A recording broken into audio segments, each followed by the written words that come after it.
Hello guys, my name is Daniel NS with student number 234120048 from the Accounting Study Program. Today, I'm going to explain what factory overhead costs are. Factory overhead costs are one of the most important components in determining the total cost of production in a manufacturing company. In general, factory overhead refers to all production costs excluding direct materials and direct labor. These costs are often not directly visible in the production process, but they significantly impact the total cost and operational efficiency of the company. Examples of factory overhead include electricity, water, machine depreciation, equipment maintenance, supervisors' salaries, and factory security expenses.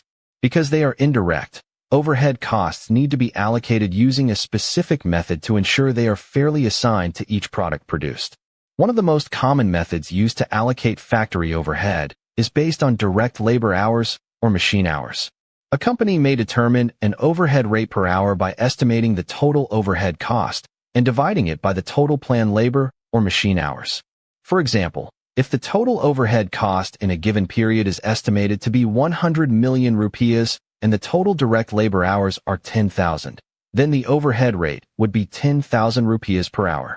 That means any product requiring 5 labor hours would be charged with 50,000 rupees in overhead. This method helps the company calculate the cost of goods manufactured more accurately.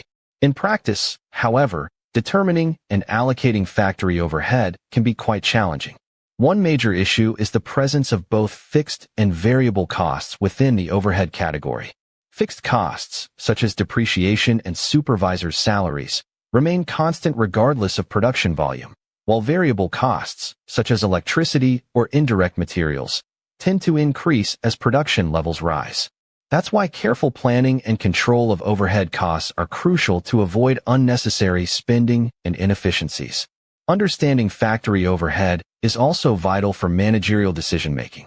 For instance, in analyzing the profitability of a product, decisions about whether to continue or discontinue a product line often depend on how overhead is allocated. Misallocating overhead can make a product appear unprofitable when, in fact, it still contributes positively to overall profits.